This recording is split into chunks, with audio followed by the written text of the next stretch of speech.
Welcome to the Spark Accounting Solutions Show. I'm Jenny Q. I am joined by Julie Babcock High. She is a CPA, CFM, Profit First Professional, QuickBooks Pro Advisor, and I know I'm missing some, but she's also the founder and CEO of Spark Accounting Solutions. Julie, welcome to the show. Hey, thank you. I am excited to be here today, and I am excited to talk about the topic we're talking about today. And to Yes. tell you why, for home service businesses, they're like the top three expenses are typically team, equipment, sometimes materials, but a lot of times marketing Yep. is in the top three. And so today, we have a marketing expert with us to answer some questions, like frequently asked questions about marketing and really help, business owners figure out what to do. When I look at marketing expenses, people have everything from SEO to Google ads to Valpak coupons that they're sending out to networking groups all kinds of things that they're doing. And so I think it's great to get somebody to come in here and say, hey, for this big expense, let's talk about what you need to know about it. Yes. And let's bring her in because, she's not just a marketing expert. She has expertise for home service providers. That's her area of expertise. So join me in welcoming Krysti Horwitz, who is the CMO of Online Visibility Pros. Hi, Krysti. Hi there. How are we doing today, ladies? Not bad. Not bad at all. It's fun. It's fun to have you join us because as Julie mentioned, we the top marketing is one of the top 3 expenses for home service providers. And so it's going to be great to have your insight on what to do. And we have some specific questions, but if we have any viewers, even if you're watching on the replay, go ahead and type your comments in the comment section. And even if we can't answer them live, we'll circle back and answer them. But to get us started, let's just start with question number 1. Are you ready, Krysti? I am ready. This is probably on everyone's mind because you know how people are online. They're just going to say stuff, even if it's not true. So what do I do about negative reviews? Yes, of course. This is something that every business is going to face. And um, having a plan of action ahead of time is obviously the best approach that you can have to have a proactive plan in place with your team. But at the end of the day, the most important thing is to stop and develop a little bit of emotional stability, because it is frustrating, especially if it's coming out of left field or you know that the review maybe is not true. I do want to state one of the most common questions I get is, how do I get rid of?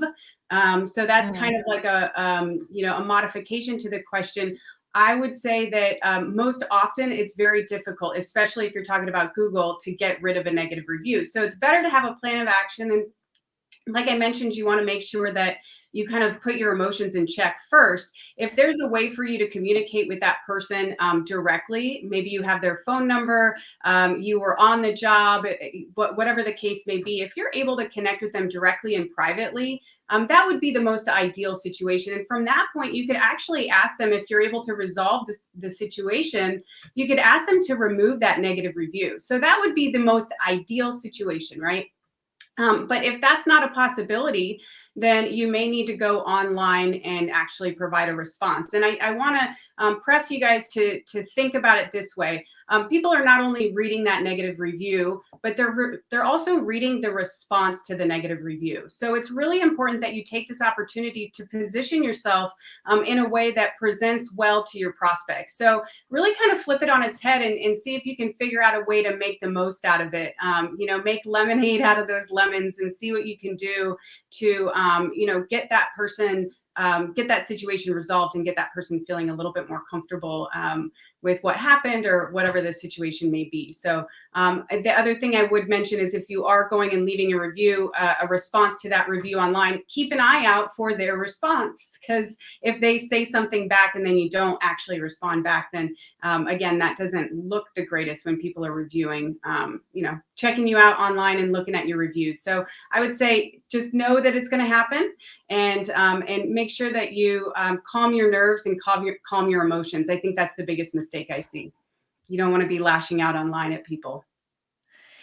You know, I'm sure that there are hundreds, if not thousands, of stories that you guys have heard about this, but I know there was a time that I hired an HVAC repair person to come out to the house, and I didn't have a good experience with him. I should have checked out the reviews first, but when I went and looked at the reviews after I didn't have a good experience, there were so many, and his response was just so harsh, Yeah. right? And so defensive. And so you bring up a really great point, about, kind of check your emotions before you do it. Julie, have you ever experienced anything with Google reviews? I what I see people do, like I love the idea of checking your emotions because it is not uncommon for people to be like, "You're an idiot. We did what we were supposed to do. What's wrong with you?" Um, I think people expect when you go look at somebody and you see all 5-star reviews, you're like, "Well, that's cool, but that can't possibly be true. Somebody had to have a bad experience." So really being able to see that, if somebody did have a bad experience, the willingness to say, "Hey, I'm sorry that it didn't work out the way you wanted it to. Is there something we can do to make it right?" And Exactly. knowing that that provider, that service provider cares ultimately about their customers is also helpful as well. So I love those points, Kirsty. That's And at the end of the day, all we can really do is get more reviews. So the other Mhm. takeaway would be go get more 5-star reviews. Make sure you have a system in place. It's easy for people to complain when something doesn't go right. What are we doing to make sure that when it does go right, that they're actually leaving a review? So having a system to help with that is the other thing that you're going to want to do because that will push that negative review down essentially. Really great. Really, Mhm. really great. Awesome. I love that. Okay, let's jump to number two. The number two question. Julie, do you want to kick this one off? Yeah. So I think one of the things we always talk about when there's big dollars going out is, hey, what's working, what's not working? How do you know, like, how do you evaluate if you're getting what you're paying for and whether it's worth continuing to invest in it or not? Yeah. Yeah. Big. It's very, very important with anything that you're investing in. What is the ROI, right? From an accounting standpoint, that's probably the question you're asking Yep. constantly, Julie. Like, hey, what are we investing in here? Are you actually seeing the return on investment? So I had a mentor say, you can't expect what you don't inspect. So it's really important that you have a system in which you're able to track what it is that you're doing. So in this digital age, everything, is a double-edged sword. It's like it's so convenient that we have all this data, but then what do we do with all this data? But the beauty of the digital world that we live in now is that you can track. And so on the most basic level, when you think about internet marketing and you want to wrap your head around tracking, I would focus really on, especially in the service industry, those form fills or those opt ins. Everybody calls it something different. The request a quote, request for service form that you have on your website, making sure that you're able to track those forms. The easiest way to set up a thank you page and use a tool like Google Analytics, not to get too techie, but that's all free. Google offers free tracking. And it's pretty straightforward to be able to at least set up that basic tracking on your website to be able to see just how many people are filling out a form. And Google Analytics is a great tool because it helps you to see where that traffic is coming from and gather even more data related to what's working in your marketing. But again, from your website tracking perspective, you want to be able to track those web forms. And then having a trackable phone number is also ideal on your website. And so, again, your website is your hub. And so, a lot of people are investing in things, as we talked about at the start of the show, things such as SEO, search engine optimization, right? So if you're running a program like that, being able to have that trackable phone number and those web forms tracked, you can actually see, hey, I got 50 phone calls this month and I had 45 people fill out a form and I'm spending, $1,000 a month. I can get to what my cost per lead is. And at the end of the day, you really do have to, inspect what is working by making sure you have your tracking set up and then tracking all the way through, ideally to the sale, because again, everything is relative to the type of business that you have. If you're spending $1,000 a month on marketing and you sell something that, for example, a roof replacement,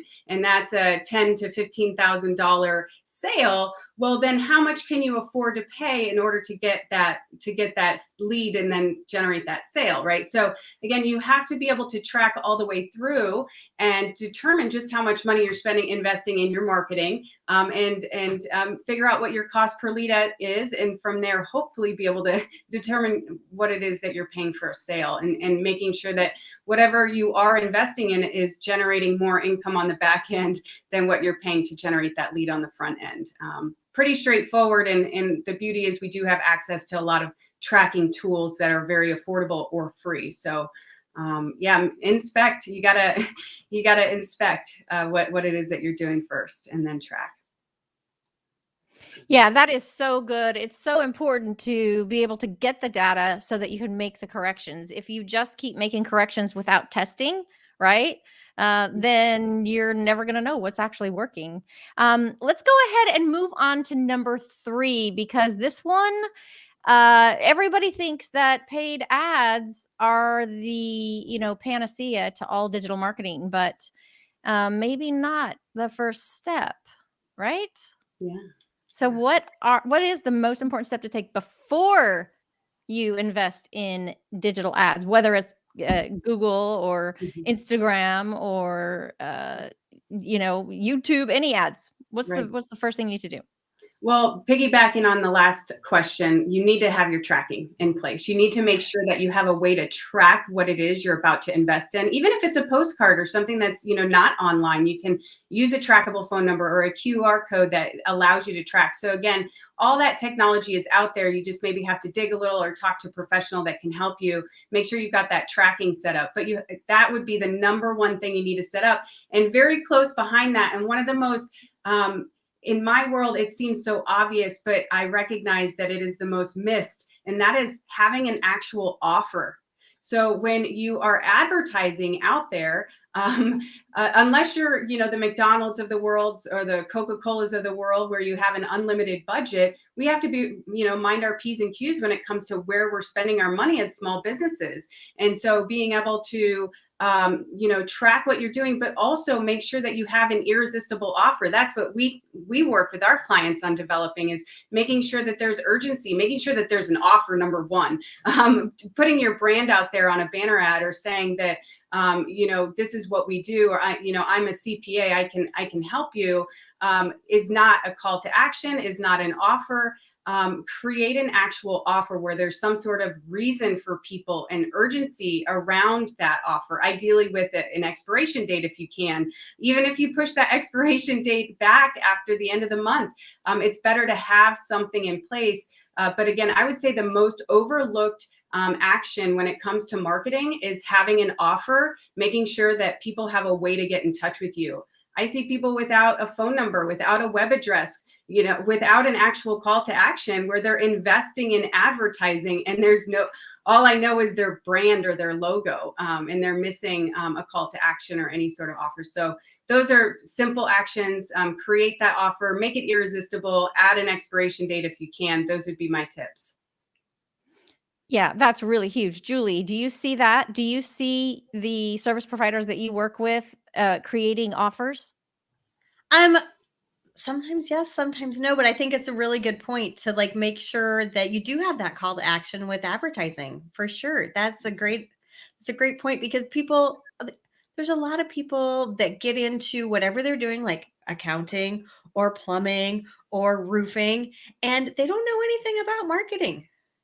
And so it's really important to listen to the advice of people like Krysti to understand what you really need to be doing.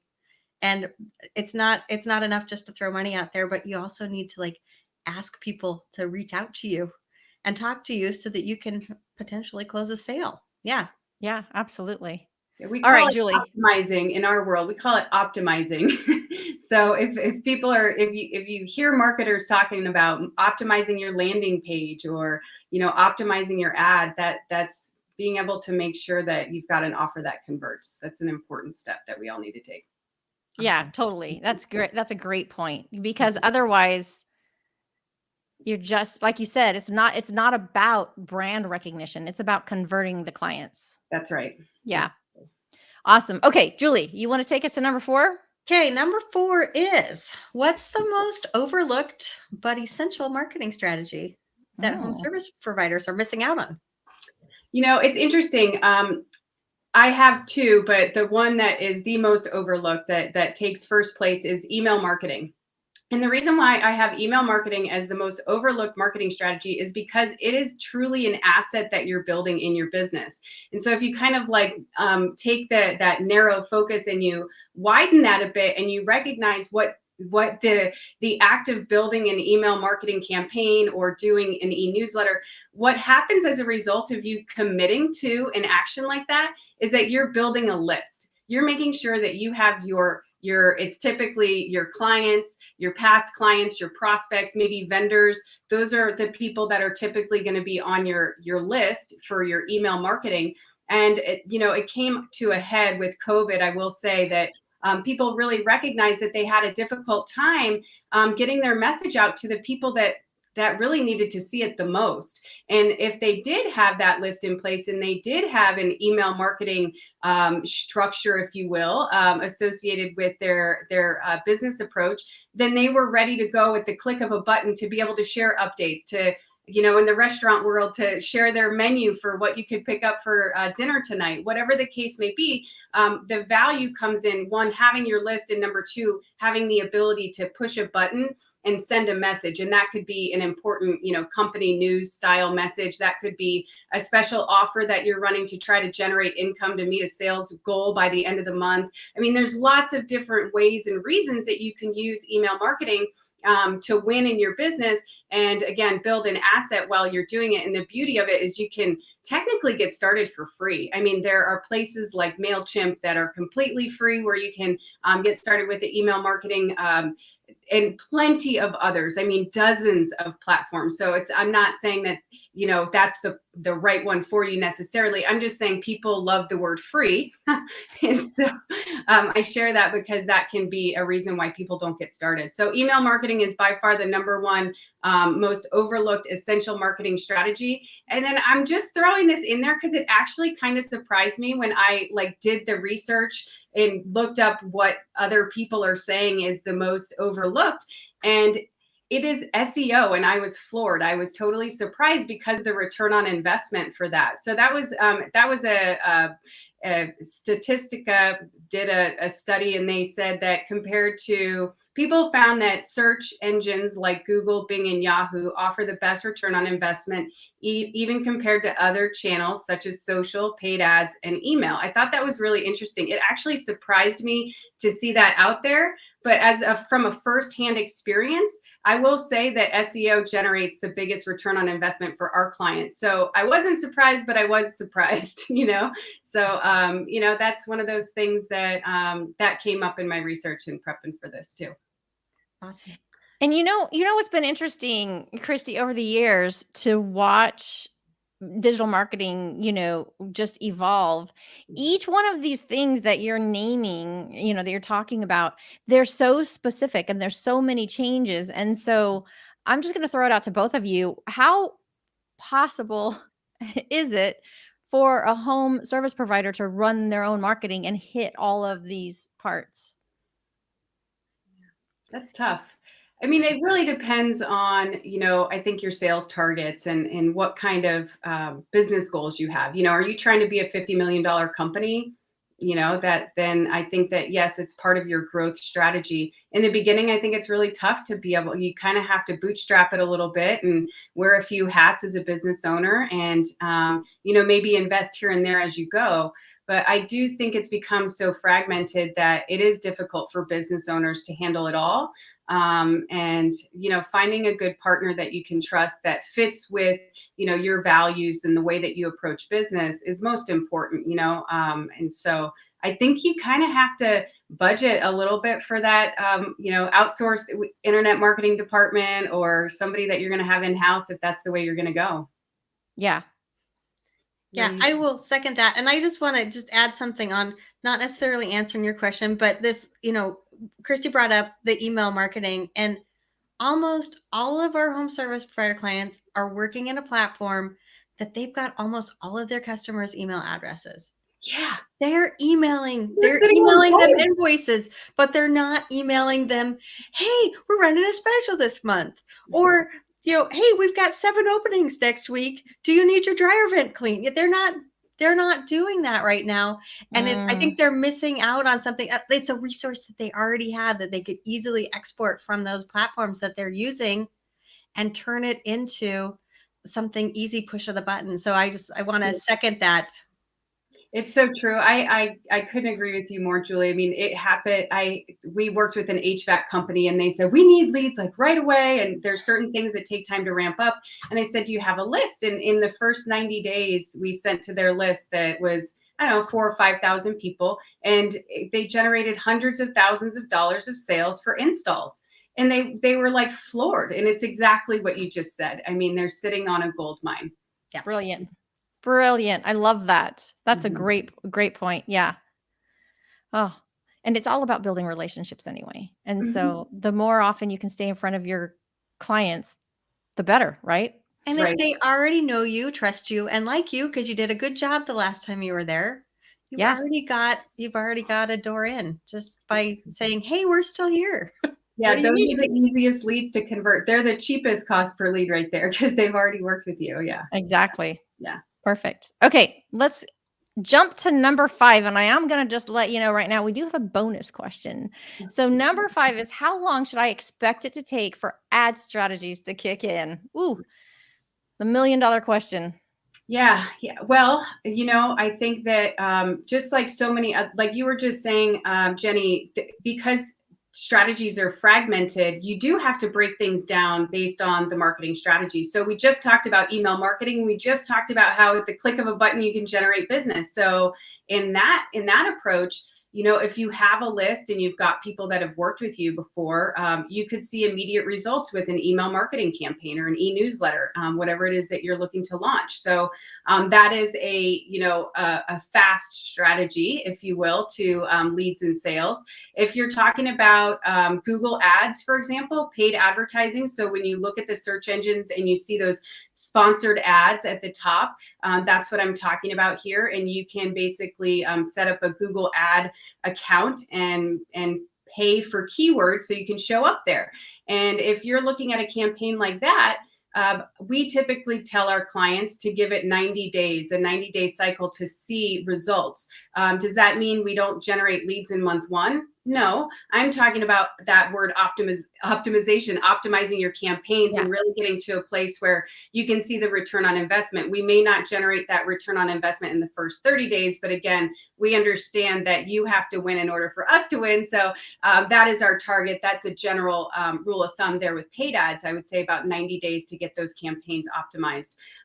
When you're talking about SEO, that's a whole nother ball game right there, right? And so that's the act of helping your website to show up on the search engines organically, which again it's a really awesome strategy. It produces great results, and if you're a brand new website, it can take a while depending. So the age of your site is going to impact how quickly you can gain rankings, and also the competitive nature of your niche. Those are two of the main things that are going to influence how quickly you can gain positioning on keywords, which is how you start to make money with SEO essentially. So with SEO, if you're a brand new website, it could take up to 12 months to really burn yourself in to get to page 1 on multiple keywords. So if Yeah. you've been doing business for a while and you're active on House and you're active on Facebook and you've got a few different things that you've been up to, and then you decide to invest in SEO, you're going to see a much faster track. It could be